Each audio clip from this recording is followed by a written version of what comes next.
Welcome. Digital-Roundtable is up and running. We had checked the pre-registration, and it was quite a bit of folks in here pretty soon. And Jon Butler, thank you for that very mellow, wonderful tune. I'm zenned in. Welcome. I see you have a beautiful background. So you lived in the West Coast at one point, and so you have still some root affinity to the Golden Gate. And I do. It's a gorgeous place, and in honor of our guest Jon here, we've got San Francisco, and I love the Golden Gate Bridge, and I do. I went to San Jose State every summer when I was in college, so I have some affinity. But it's good to be in Texas. Good. California. Good. Let me go real quick to Llewelyn. Llewelyn, how are you? You're on the East Coast. How's the weather treating you today? Well, the weather is it's mixed. It's not been the greatest summer. There's some beautiful days, but there's been quite a bit of storm activity, and all the storms that hit the south come up the coast, and we get the tail end of them, it seems. It's very pleasant. Summers in New England are really exceptional. Absolutely. And Jon Wellinghoff, welcome. Thank you, Andres. Yes, thank you. And Jon Butler, thanks for that musical introduction. Maybe we ought to just listen to you play instead of listen to us talk, because I'd love to hear you play. Well, I'm a classic guitarist, but I also do a little everything. Sometimes I play a little country, sometimes I play a little jazz, but I grew up Bach and Handel, and I love the guitar. And I've been playing a whole lot since this pandemic has taken place. But thank you for the kind words. And Jon, I'm going to make you a little jealous, because my house in the hills of Berkeley, where I am, is my office here. I walk out of my deck and I look out over at the Golden Gate Bridge in San Francisco. My gosh. I can see it. I'm going to make you a little jealous. When I walk out, I see the whole state of Texas. But we have a hill country here. It's not quite, but where I am, not quite, yeah. Very hilly. Yeah, it could be a little flat, Is there some coercion I don't know about that forces you to have this happy talk about Texas all the time? Well, I got cured of something. Well, I will tell you, Llewelyn, just for you and I non-Texans, I can say that my second mother-in-law always used to say, there must be an awful lot of good people in Texas because none of them ever got out. That's right. She was from New Mexico, so yeah, that's. That was good. I like the Texas story about the Texan who went to Ireland and is looking at the Moy River, and he's saying, well, it's not much of a river compared with Texas, where we got this and that. And the Irishman says, well, if you can suck as hard as you can blow, you can take it with you. That's good. All right, let me wrap up the news week because there's a lot of stuff going on, and so we always start with COVID updates, and so unfortunately fatalities are up 5,102 from last week, and cases are up 422,000 and some. You all know that the flare up is happening everywhere. Apparently, cabin fever got everybody, and everybody decided to go outside and hang out, and now we're suffering the consequences, and God knows what's going to happen. We'll talk about that in a moment, get your guys' perspectives. Real quick on what's going on and sort of high-level elements of the economy. You know, stock market is up 1,000 points from last week. Nasdaq is up 400 points. New York Stock Exchange is up, 400 points as well. Crude oil prices have gone down, almost $6 down from last week. They saw at 34.25, so we were hovering around the $40 range, which is good for national production of oil. But you know, it's got to be higher. So we'll see what happens with that. It's kind of amazing to me that it's still not given maybe the recovery happening, but we can talk about that. Price of gas in the Austin metro area is 6 cents up to 175. I'm sure that, you know, it's up also as well in California, even though at a much higher price. All the other numbers tend to be steady. So Llewelyn, what's going on with COVID, and where are we in, with the economy and the soft opening? Well, I think we've got crises big time. I've mentioned this on this program previously, and suddenly we have this huge surge in cases. The second wave has arrived early. I call it the stupid wave because people have not taken the precautions which they should have. Some governors have not shown the leadership they should have, and now we're meeting this whirlwind. I don't think there's any quick fix for it except to prolong the agony, more time of closures, more time of wearing masks, and much greater discipline. People really have to be persuaded, I don't know how, that masks are very, very important if we're going to arrest this.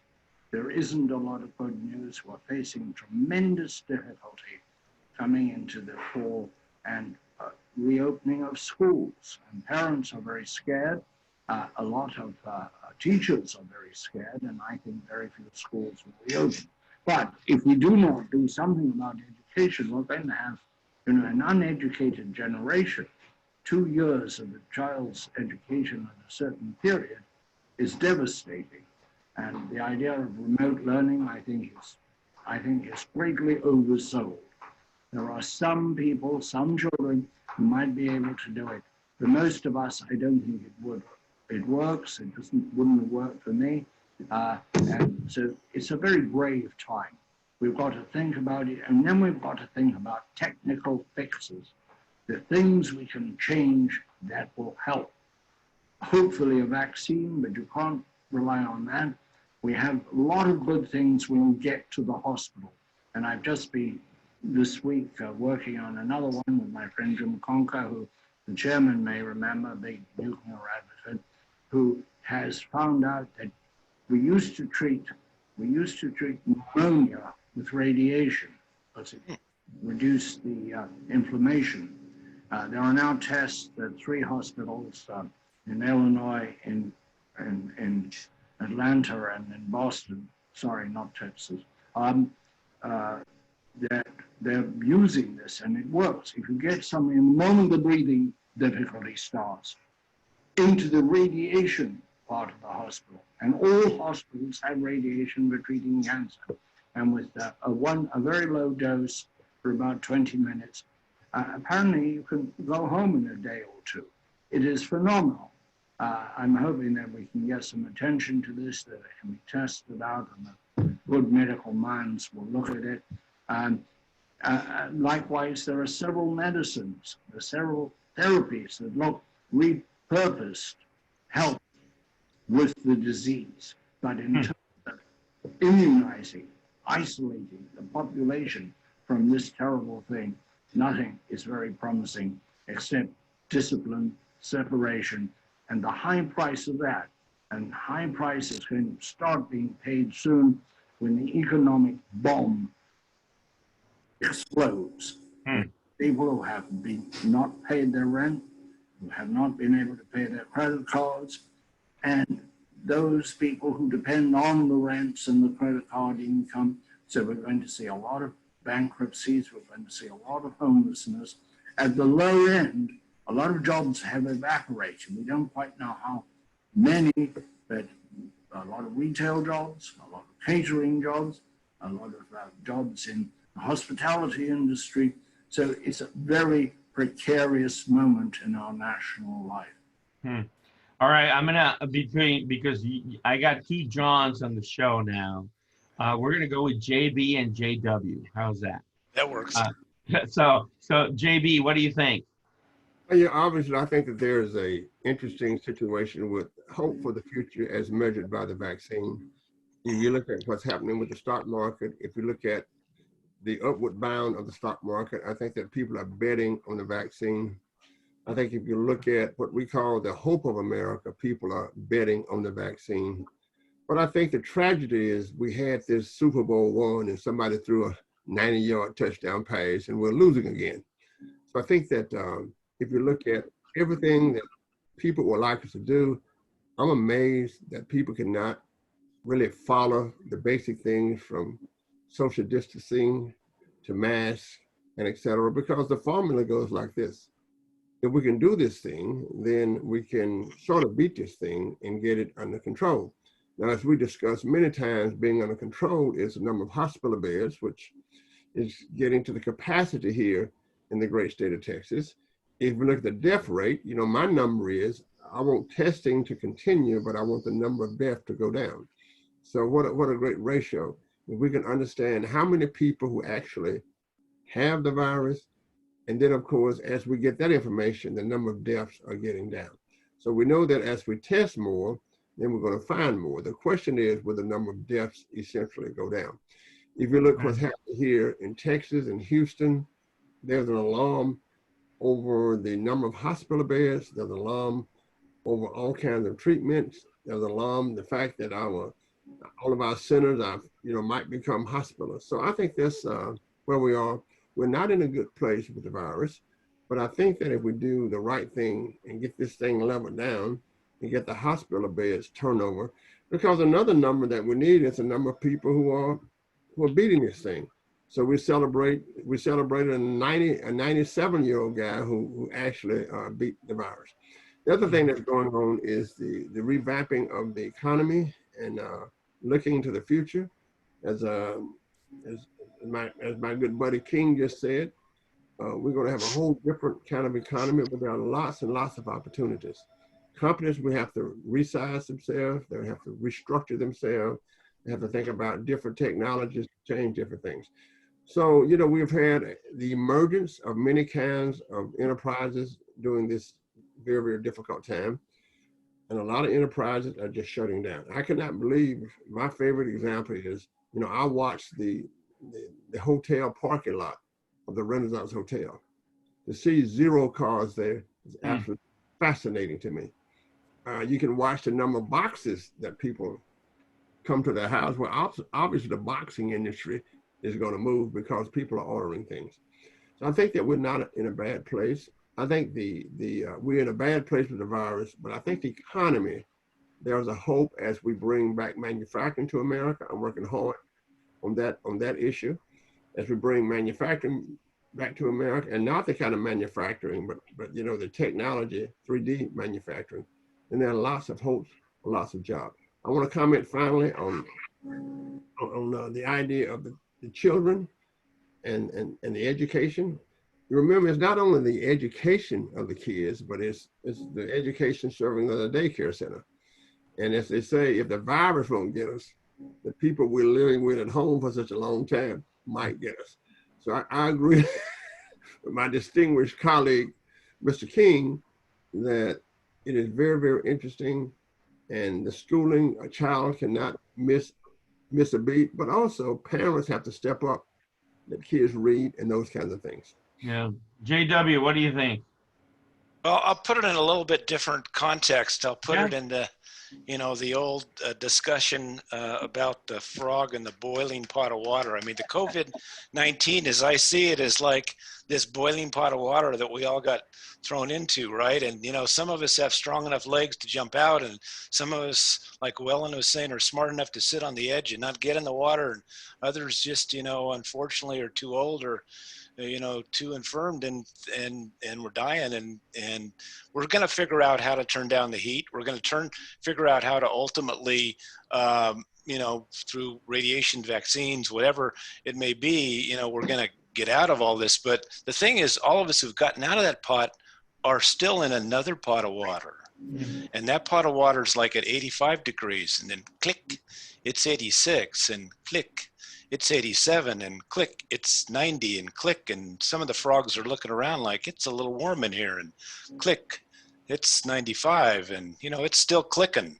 And we got to figure out what we're doing with that clicking, because that's the existential threat, in my opinion. Yeah.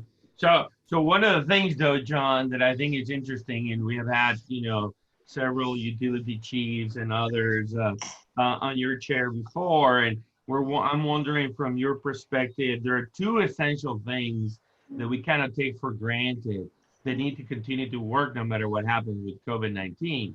Clearly, government needs to keep working. And, you know, people want to get their check from the IRS, or they need to get the check for the Workforce Commission, or whatever they need to do, right? And the legislators need to keep working. But you know, when you think about the utility, right, telecom, waters, power, they kind of get taken for granted. It's kind of like, you know, yeah, and there is an incredible amount of effort that is going on there. Any insights on some of the changes or some of the emphasis that are taking place because of COVID-19 in terms of delivering service? You know, and where I, you know, focus most of my time is the electric sector, and I don't see a lot of major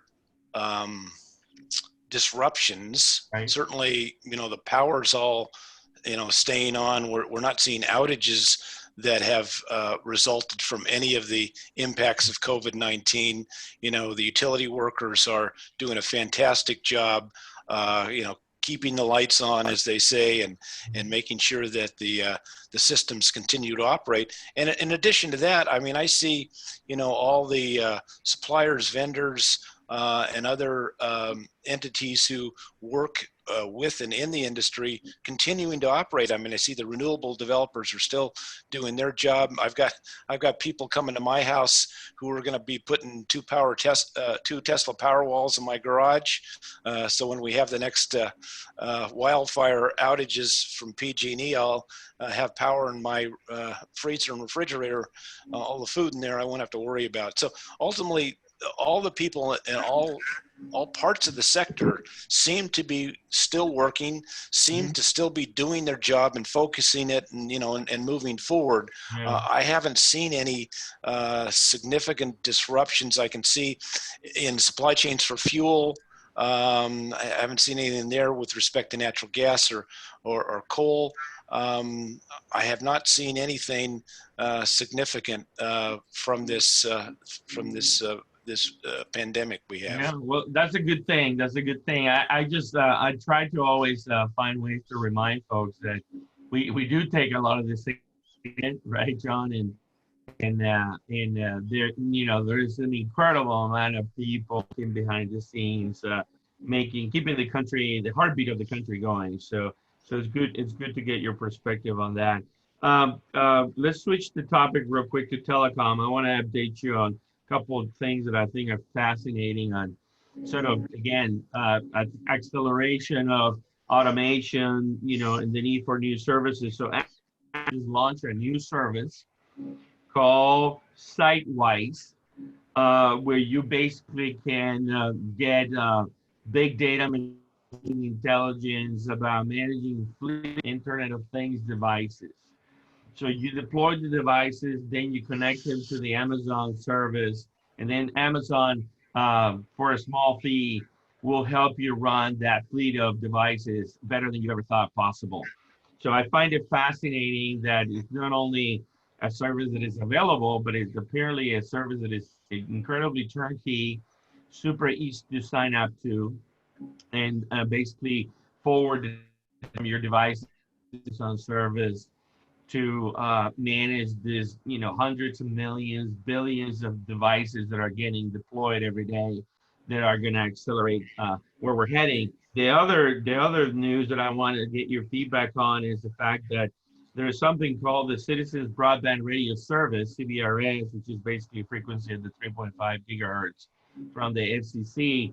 And the licensing auction is coming up here at the end of July, and it's there are 271 companies already registered for this bidding war about 3 gigahertz, which is primarily going to be used for really urban internal building broadcasting of 5G. So what are you take on Amazon delivering an infrastructure like that dedicated to IoT, and what's going on with the CVRS licensing, preempting what's going to happen with 5G? John, JW. Well, I think certainly that Internet of Things and interconnectivity is extremely important. And so, any services, Amazon or Google or any of the big data providers can provide platforms for third parties to start deploying these devices. I'm actually working with a company, I won't give a commercial plug here, but a company's got an unbelievable sensing device in a home that can detect potential fires in the wiring in a home. So it can detect any kind of scintillation or any kind of little bit of arcing within your wires, and very quickly notify you and ensure that that is ultimately not going to cause any problems. Well, that same device, apparently they're going to deploy it throughout California. One of the insurance companies is actually an investor in the company, is going to deploy it in homes. It turns out it also can be used to provide data on the distribution and the transmission network as well. It can also sense what's going on there. So, these big data things are very important. And on the broadband side of it, that's going to be important as well. The spreading of 5G across the country, and not only, as you're saying, in the urban areas within these buildings, but in the rural areas, and especially with the COVID issues and the whole issue of working from home, distance learning, that whole need for people. We're going to have to have a lot more connectivity in this country overall. Yeah, Llewelyn? Well, I think we should be a little bit cautious about connectivity till we find out how secure it is, to what extent it can be attacked by adversaries overseas, especially the Chinese, what sleepers there are in the wide deployment of sensors that we have now, what backdoors into our systems exist. I'm all for connectivity, but we've got to make sure that it is not also a weapon that can be used against us at some time in the future. Certainly are not going to get smart cities without connectivity, and it's going at a high pace. As the German knows, we have smart meters and smart here. I'm not sure when you come down to everything you can put into the home, whether everybody wants everything, every gizmo that somebody wants to sell us in the home. I think that this ends up a bit like, will we use it? I think of some of the devices and products that are offered as being Christmas trees, they've got a lot of ornaments on them. I just want the present at the bottom. So I don't see I think that there's a rush to connectivity, but it should be carefully examined from a security point of view. We already have with the electric system the possibility of large outages caused by malware, by really hostile activities, and we don't yet have a security blanket over the electric system. We cannot disconnect it very quickly into the small pieces that would give it security, which John knows all about. I think that we're going hell-bent for, if you can do it, do it. Well, if you can do it, so good that you can do it. Do you need to do it? There's a very interesting thing in the theater. Anything you can do in the theater, that's wow, it's fantastic. And you do it in the movie, so what? Because you can do it. We can do all kinds of little things in these home devices that are urged upon us. Do we need them? Do we want them? And when we get them, will we use them? I'm not sure. I think we're sort of at a period mad enthusiasm for things we don't need. I think it needs to set a little bit. I always love to get Llewellyn's perspective. JB, what do you think? Let's start with site-wise. You know, when I was at Northwestern, Go Cats in Evanston, I used to write all the equations myself, right? I used to just wish for data. All of a sudden, we have a site-wise where the algorithms, you just plug in and you can get all of the data that you need. Mm-hmm. And what would happen is that it would open the door to all kind of new enterprises. I've always said, and I tell my MBA students, that the data produced by these devices that Llewellyn does not like might be more expensive, more valuable than the device itself. Mm-hmm. I think I look at site-wise. It's like looking at Google Scientific, or it's like looking at Google Books, or Google Scholar. All of a sudden, I don't have to leave my house. I can go to every library in the world. But it's the same thing with site-wise. What I can do, I can log on. For my business enterprise, it's another way of actually getting more data so that I can hear the signal and the noise. Let me remind everybody that what we do, we like to predict the future. We might do a good job at it, but we like to have signals for the future, whether it's the wire signal for fire that John is talking about, the signal for the stock market, the signal for how the airplanes will perform. We like the signal and the noise. But Llewellyn is exactly right. All of these things can be hacked. Right now, when you fly on an airplane, it can be hacked. You know, before the virus, I landed and the captain came on and said, "Congratulations, we flew the same flight route, but I never touched the airplane from the time it took off until the time it landed." But when we say that everything can be hacked, it means that there will be a lot more on security. That is, we have to up the security elements because the Internet of Things is here. The icebox, the refrigerator, the automobile, the lamp, the street, everything will kick off data. And what we know is this: in any business enterprise, any kind of enterprise, whether it's predicting the weather, and it's very interesting how the insurance underwriting will change. When we predict the weather, the more data we have, the better we can point to the future. So I think it's here. We have to really get smarter about being hacked. But the Internet of Things have brought us to a place where we are all connected. Absolutely. Absolutely. Yeah, I believe, again, you know, that COVID-19 has probably brought us 5 to 7 years of acceleration on the transformation. We were already on a path towards 5G and IoT and basically Industry 4.0. And I think that COVID has really pushed that.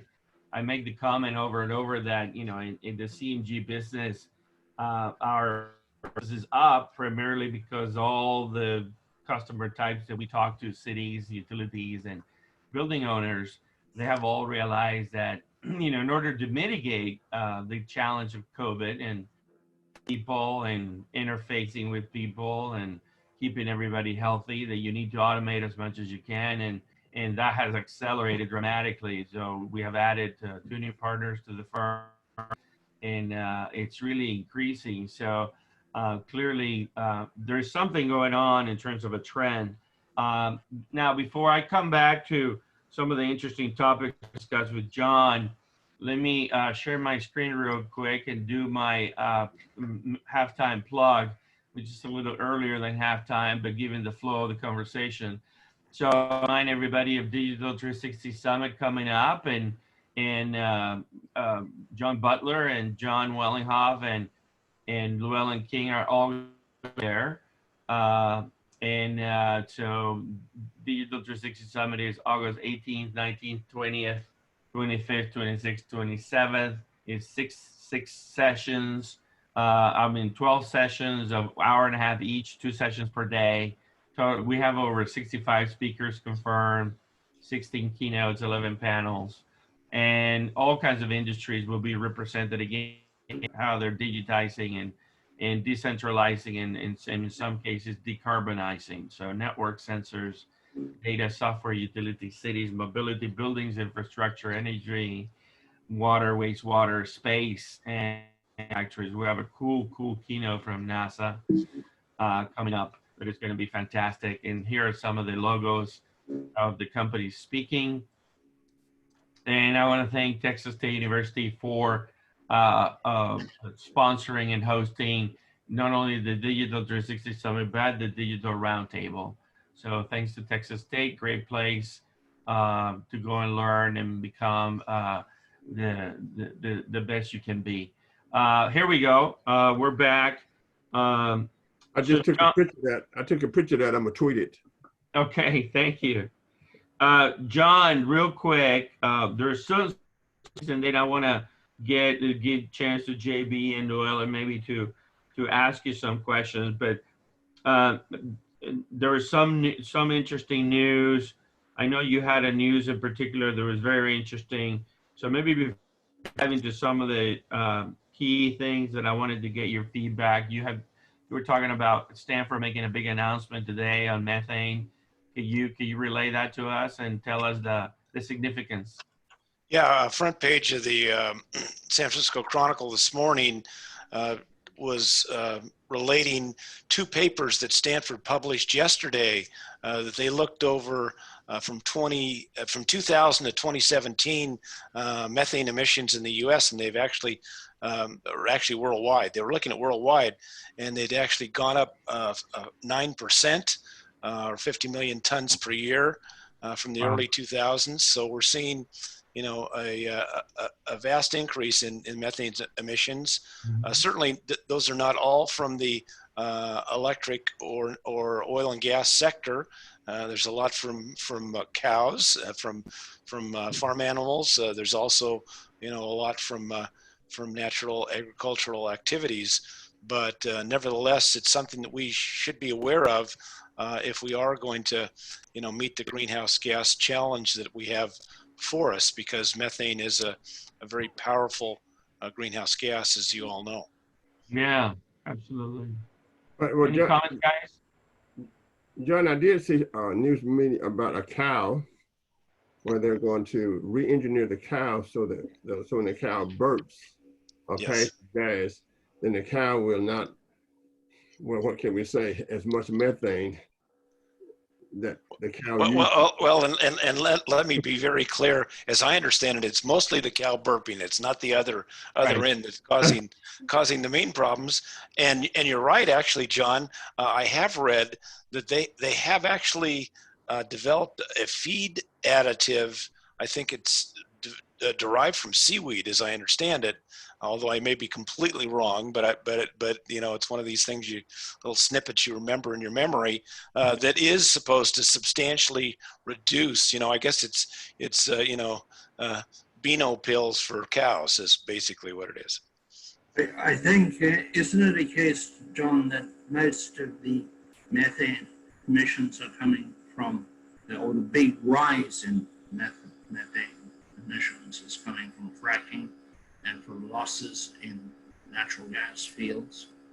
I think most of the methane that is related to the energy industry is from fracking in natural gas fields, as I understand it. And I know there's been a number of studies actually that I have looked at that have assessed some of those estimates. EPA did estimates, and then there were competing estimates by the industry going back and forth as to what the level of emissions were, and it goes anywhere from 1% to, I think, in the low teens, double digits out of those fields of escaping emissions of the total produced. But it's not something we've gotten a handle on yet, unfortunately. And I think, and as I understand, I think the current administration has rolled back the methane emissions regulations, so we don't have a government handle on it right now. Right. So, John, there's an interesting advancement in so in CAISO, California, an independent system operator, just announced connecting the largest battery storage ever to any U.S. grid component. So 62.5 megawatts. Well, of course, Andres, Elon Musk would tell you the largest U.S. Battery, because of course Tesla has the largest battery, actually almost double the California one in Australia. That's right.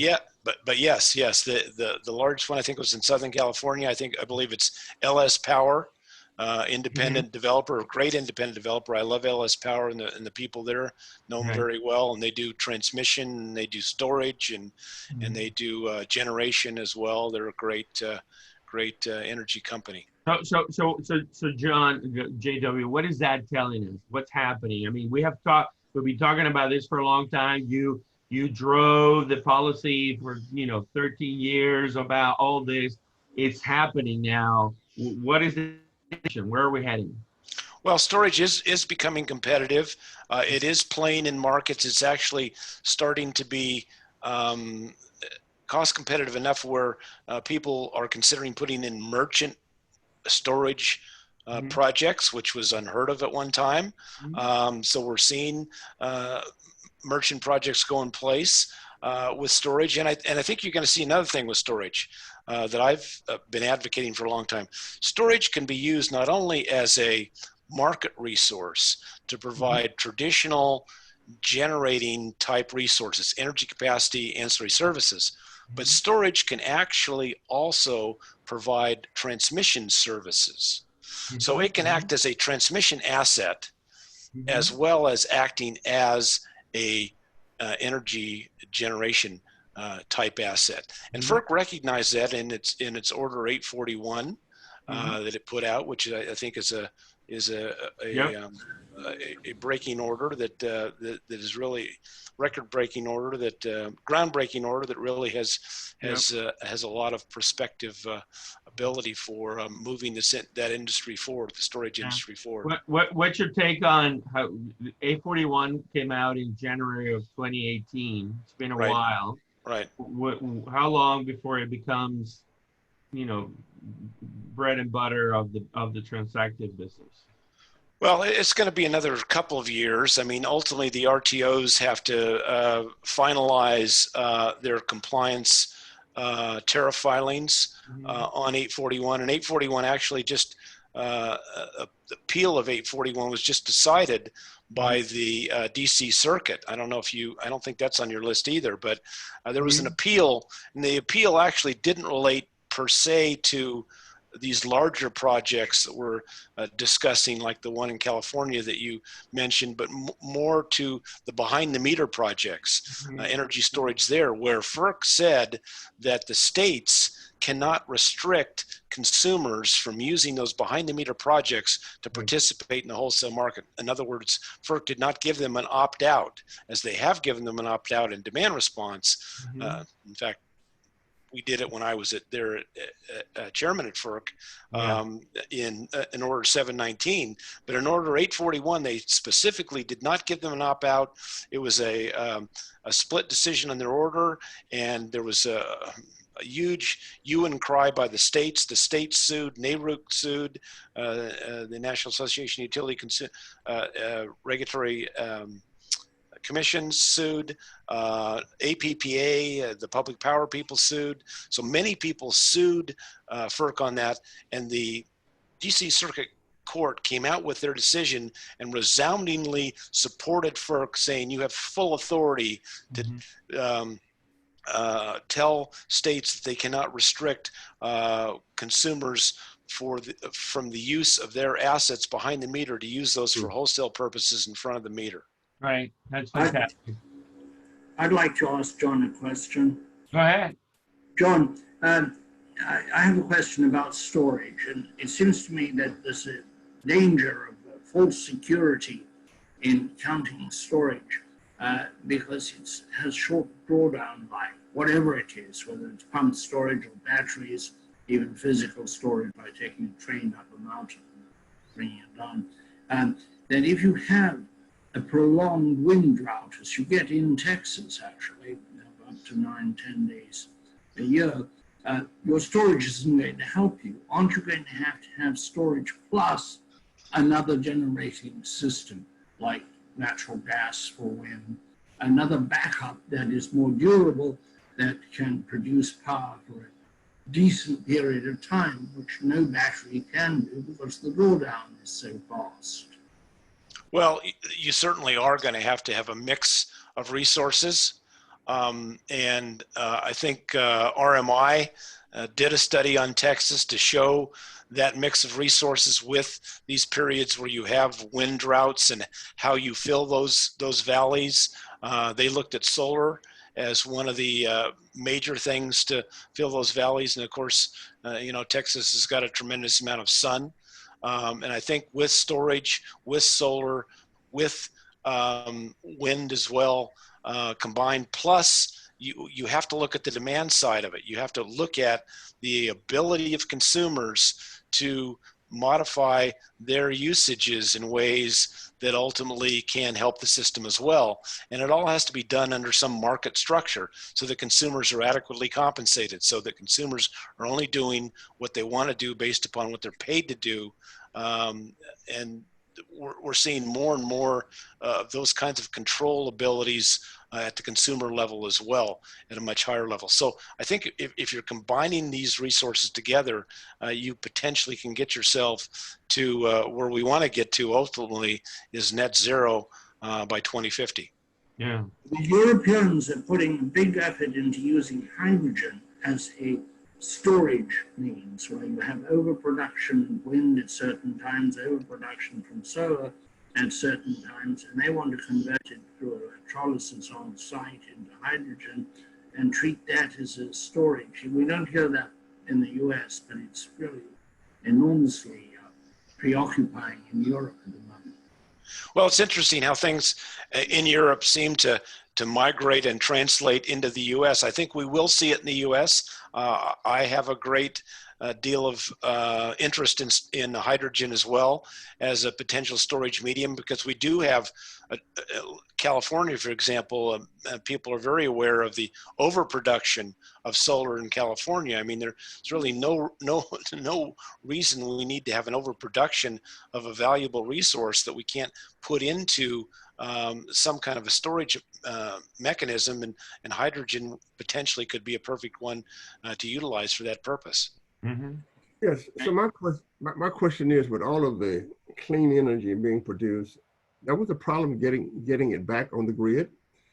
Was the fires due to the fact that there were no basic controls to get it back on the grid? That is, if I'm in California and I'm producing lots of energy and I don't have anywhere to store it, and all of a sudden I put it back on the grid, can our grid as it is today, without basic controls, control that kind of massive infusion into the grid? Well, certainly there does need to be much more sophisticated controls. And not only that, but there needs to be, a real concern about this seam interface between the distribution system and the transmission wholesale system. And those two entities really need to talk to each other much more. And there needs to be, interoperability between the controls between the two systems. And we are a ways from that, unfortunately. I mean, maybe 5 to 7 years before we're going to be much more sophisticated there. I wrote a paper a number of years ago about a concept called an IDSO, an independent distribution system operator. In essence, an operator who would operate the distribution system, much as the RTOs, ISOs operate the transmission wholesale grid system now, and then having the two talk to each other in ways that ultimately can ensure that these resources that are behind the meter can be effectively used not only for the purposes of the consumer behind the meter to lower their bills, but also be used out in the wholesale system, and not only within that regional system, but even beyond that, to neighboring systems, et cetera. So you're absolutely right, John. We do need, much more controllability. And that again comes back to Llewelyn's issue of cybersecurity, that all this needs to be secure, which I totally agree with, and realize that there are huge challenges there that continue to confront us. Can you envision a time when the grid is like a Microsoft? Right now we say maybe the grid is where computers were 60 years ago. Everybody was doing kind of their own thing. And when something happened, nobody knew what was happening. So then we switched from Lotus 1, 2, 3 Excel. Then all of a sudden, Microsoft had the opportunity to download what was wrong with it and your computer. Do you visualize a case with all of the security problems where the grid in America would be completely smart, where we know where every bit of quote unquote electricity is, and when something goes down in California, it can be helped out by something from Montana. That's all of a sudden you have a centralized situation. But again, as Llewelyn would say, there's a possibility that it can be hacked. But everything that we do now, from flying on airplanes, can be hacked. Yeah, not everything can be hacked ultimately, but there's always, it's a matter of defense and hack and defense and hack. You got to keep ahead of the hackers ultimately. We've been able to do it for our financial system. Everybody knows where every single dollar is ultimately, and where it's going, and who it's going to, and where it came from, and the tags on it and the transfer of it. And ultimately, we're going to have to be tagging electricity the same way. And right now, Montana is helping California. I mean, we have an energy imbalanced market in the Western United States, which is the beginning of starting a West-wide RTO ISO, which ultimately could start putting together that grid across the Western interconnect anyway that we really need to make that grid work in a more robust fashion. And then what we need to do is start plugging in those major distribution systems into that so it can integrate into that larger grid as well in the Western interconnect. Well, I want Llewelyn to know that every tweet he does is being cataloged in Congress, Library of Congress. So 80 years from now, scholars can go back and analyze all the tweets so we can understand what was going on in America in 2020. We can see you, Llewelyn. We just can't hear you. You're muted. Video's working fine. John, another interesting element of what's happening. States, California, Colorado, Connecticut, Hawaii, Massachusetts, Maryland, Maine, New Jersey, North Carolina, Oregon, Pennsylvania, Rhode Island, Vermont, and Washington State, and DC, all got together and signed a memorandum of understanding about the electrification of transportation in their states with emissions by 2050. What does this mean, John? Well, that's another big movement, and that's electrification of our other primary currently fossil fuel operations, not only transportation, but we're looking at it with respect to heating and in buildings, and hot water in buildings as well, cooking in buildings as well. In Berkeley now, where I'm at, you can't build a new home with a gas stove. Ultimately, it has to be all electric. Remember the all electric homes of the 60s and 70s? We're going to go back to the all electric home and move away from fossil fuels. And we have to do it in the transportation sector. There's no question about it. I've been waiting around for 5 years now to buy an electric car. I haven't bought one yet, but I'm about ready to. I put a deposit down on a Ford Mustang EV, all electric Ford. I'm pretty excited about it. So yes, nice. we have to go. We got to go that direction, but it's going to have an impact on the grid, and we got to be ready for that impact as well. That's right. As to how it will impact the grid and how all those resources, in essence, those vehicles are resources with those batteries. They've got huge batteries in them that can be used as well for grid services. And I proved that back at FERC in 2007. We brought an EV down from the University of Delaware. Professor Willett Kempton had converted a Toyota Scion into an all-electric vehicle. We pulled it into our driveway at FERC. We plugged it in to charge it into a meter. And we also had a guy from PJM there who had his laptop, on his laptop connected back to the PJM control room and looked at his regulation service assets on his screen. And among those assets was a 19 kilowatt hour Scion that was actually providing regulation service for the PJM grid. We proved that in 2007 that could be done. Right. John, you can move to Texas. You can build in a house you want to. We're not quite there with the People's Republic yet. And you'll have a lot of vacant ones. We'd be happy to let you know that you can come to Texas and you can build a wood burning house if you want to. There you go. John, it's called freedom. It's called freedom. Called freedom, yes. So, JW, one more point, and then I'll turn it loose with these guys. But there's something that maybe is near and dear to your heart about your early days in your career as a district attorney in Nevada. So Wisconsin judge, the PUC in Wisconsin, just issued a ruling against Energy Excel, Wisconsin Public Service Corp in the state of Wisconsin about a refund on excess fuel savings of 28.3 million or 1.3 million customers. How important is that dynamic between a PUC and the stewards of the grid and what goes on every day? Tell us a little bit about that. Well, yeah, now you're harking back not only my district attorney days, but my consumer advocate days when I was the consumer advocate in the state of Nevada representing utility ratepayers. And, it's extremely important that we've got, some entity who can oversee from a regulatory standpoint and a consumer protection standpoint, what's happening to consumers and their costs for energy and making sure that they're getting fair prices for their energy. Now you have a whole different system in Texas, which actually I'm very envious of. I wish California was doing what you're doing, which is your retail access and all your retail providers there. It's a little bit like the Wild West sometimes, I know, but consumers have a choice. It's freedom. Like you say, John, it's freedom in Texas, and you have 20, 30 providers, although in Austin, in the munis with Austin and San Antonio, you still have your individual munis, but outside of that, and Dallas, Fort Worth, Houston, etc., in the major metropolitan areas, you can get free nights and weekends, or you can get, actually somebody told me you can actually get the wholesale rate plus a fee on top of it, which I think is a great thing. Yeah, to have those options, Yeah, that's called.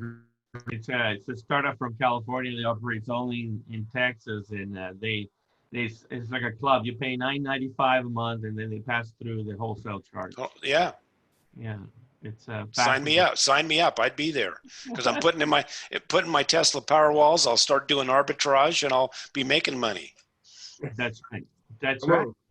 We got a place for you. We got a beautiful bridge.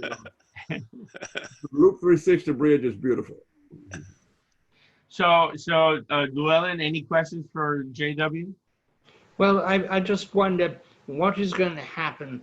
At the moment, power companies, their incomes are down as a result of COVID-19. Is this going to lead to more mergers? Are we going to see fewer investor-owned utilities? And ultimately, what is going to happen to the smaller public power entities, whether they're rural electric cooperatives or munis? I mean, the big munis, I'm sure, are safe. But the little ones and the rural electric cooperatives would either tend to get big, like Northern Virginia Electric Co-op, or they stay small, they buy their power, they're retailers, and yet they have to meet rigid standards on security, for example. What is the future of the thousands of entities that provide electricity?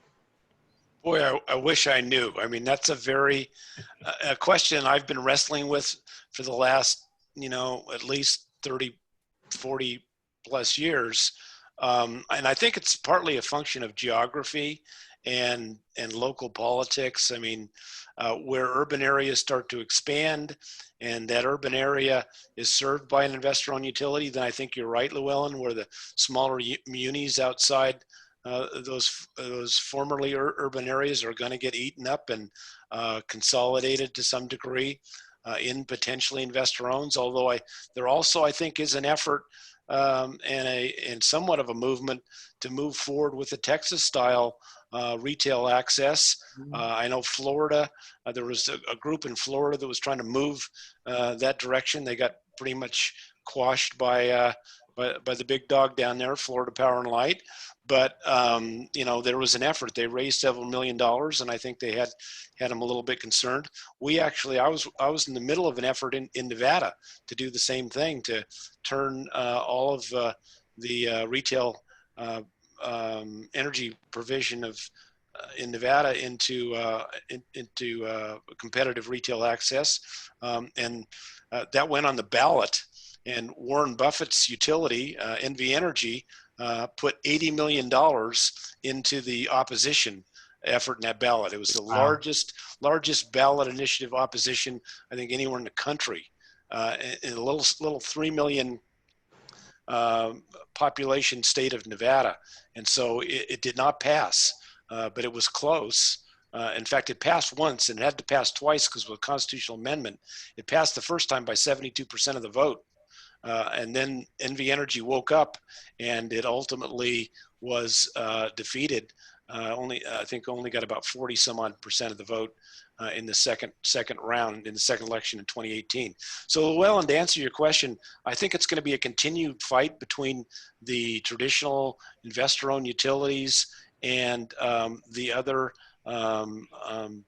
either competitive entities or the co-ops and the munis. Co-ops and munis aren't going to give up either. I mean, I think they're certainly, they have something to offer for their customers. A lot of people like co-ops. I actually tried to start a co-op in Southern Nevada back in the mid 1990s. I wanted to buy Nevada Power and turn it into an urban co-op. I actually raised about $800 million to do that. Unfortunately, I needed another $800 million to actually make an offer, but I didn't quite get there. I got halfway there. But those fights are going to continue among those entities for the foreseeable future. So I do have no predictions, no great Karnak there. I can't do the great Karnak on that one. Thank you. I have one interesting question, John. There seems to be plenty of innovation going on about all the topics that we have discussed. So technology, entrepreneurship is alive and well, venture capital, private equity capital, you know, everybody looking to make the next big company happen. What is your take about where we're at when it comes to energy and, you know, maybe decarbonization and decentralization and digitization, as it relates to the balance between innovation versus policy? It seems like policy has an opportunity to play a much forward-thinking role here going forward. What's your take? Well, and that's why my firm is GridPolicy, because I really believe that the adoption of innovation is all about policy. And ultimately, we need to modify policies to move forward. I'll give you a great example. There is a proposed rule right now in front of FERC on transmission incentives. And part of that rule is providing incentive to grid enhancing technologies. FERC had a workshop on that. There's a number of technologies out there. One is called dynamic line rating, where you put sensors on transmission lines and can determine temperature and wind speed and other real-time factors. And based upon those factors, you can change the rating of that line and put more through it or put less through it, depending upon what the actual situation is. There's also other technology. There's flow gates, where you can actually put on a large device on a line or underneath a line, actually underneath the wire, that actually can turn that area into a flow gate, where you can turn the power around and have it go different directions fairly inexpensively. Very, very promising technology. Not only promising, it's actually being used in Europe, and the UK is putting it in. In fact, for $25 million, the UK is increasing their throughput capacity of an area of their lines by 1.5 gigawatts. So they're increasing, increasing throughput by 1.5 gigawatts for $25 million, an incredible technology. But yet in this country, we're not using it because transmission companies get paid for how much they invest. So they don't want to invest in this little less expensive stuff. They'd rather reconductor a line than for $200 million than put in $25 million worth of an upgrade that would do the same thing. So We're trying to change the incentive in FERC, and if we can change it so that you get paid on how much you improve the efficiency of the line rather than just how much you pay to upgrade the line, that this technology will just expand. It'll just explode.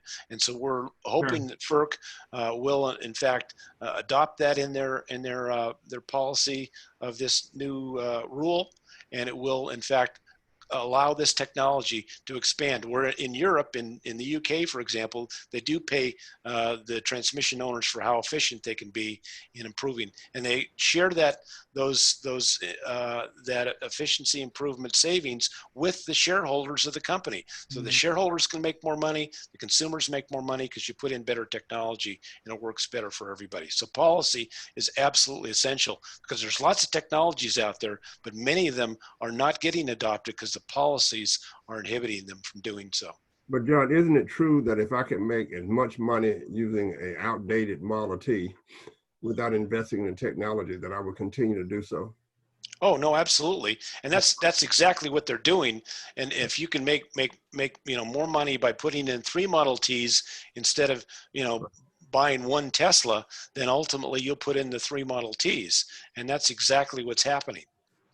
Absolutely. JB, a final question for JW? Anything? No. Llewelyn, anything? A final question? No, I think it's been very interesting to have Jon on. It's been Jon, thank you very much. I want to remind everybody, we're lucky enough to be Jon's friend. Jon happens to be an incredibly successful, well-recognized superstar. And one of those accolades that I happened to give too long ago was the introduction into the Digital 360 Summit Hall of Fame, which he will bestow now into one of his colleagues would come August 18th, coming up here. We'll do that in a Zoom virtual way. I'm excited about it. That'll be interesting. But Jon, thank you for being with us today, and Llewelyn and JB, thank you very much. JB, take us away with some music. Let's celebrate something California. Something. Yeah, a little California music. Yeah, let's hear it. Thank you, Andres. I got a few old dreams that I can't use, fooled by my memories of California and things that used to be. There were the smiles and all the tears, and with the smiles some better years, fooled by my memories of California and things that used to be. Well, when I remember how things were, all my memories lead to her, and I like to start this life anew. But sometimes California just make me blue. And a cottage small